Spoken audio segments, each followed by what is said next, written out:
నమస్తే అండి. నా పేరు Madhav, happy marriage bureau, KPHB, Hyderabad అండి.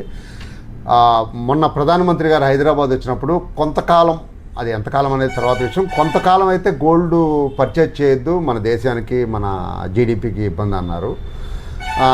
దాని గురించి మా మ్యారేజ్ బ్యూరో వివాహ వ్యవస్థలో ఎలా ఉంది ఏంటనేది నేను చెబుదాం అనుకుంటున్నానండి.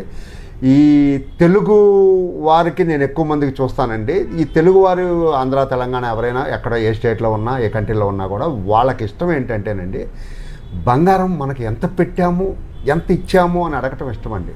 మన అబ్బాయి ఉన్నాడు అనుకోండి, మీ కోడలు ఏం తెచ్చిందిరా అని అడుగుతారు. మా కోడలు పలానా ఒక అరకిలో తెచ్చింది, ఒక పాకులో తెచ్చింది, ఒక తులం తెచ్చింది, ఒక 5 తులాలు తెచ్చింది, నవర్సులు తెచ్చింది అని చెప్పుకుంటా, కాసులు తెచ్చిందని చెప్పుకుంటామండి.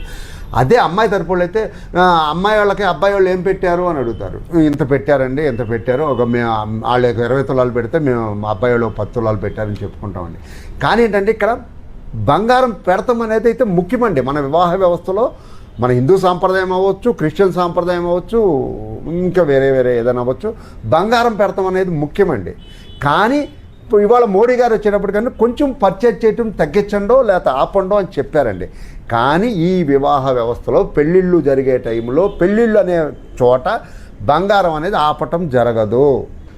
ఒకవేళ 10 తులాలు పెట్టేవాడు 5 తులాలు పెడతాడేమో తెలియదు, కానీ కిలో ఇచ్చేవాడు అరకిలో ఇస్తాడు. లేదంటే ఆల్రెడీ కొన్నవి ఉంటుంది చూసారా, అవి పెట్టి కొత్తవి కొనకుండా ఆగుతారేమో తెలియదు. కానీ ఏదైనా కూడా బంగారం కొనటం అనేది ఈ పెళ్ళి విషయంలో ఆపటం 50% కూడా అవ్వదు. 50% లోపే ఆపగలుగుతారు. 100%లో ఎక్కువ మంది బంగారం పెడతాక కానీ, బంగారం పెట్టించుకుంటాక కానీ మన వాళ్ళు ఇష్టపడతారని. నమస్తే, నా పేరు Madhav, KPHB, Hyderabad, happy marriage bureau.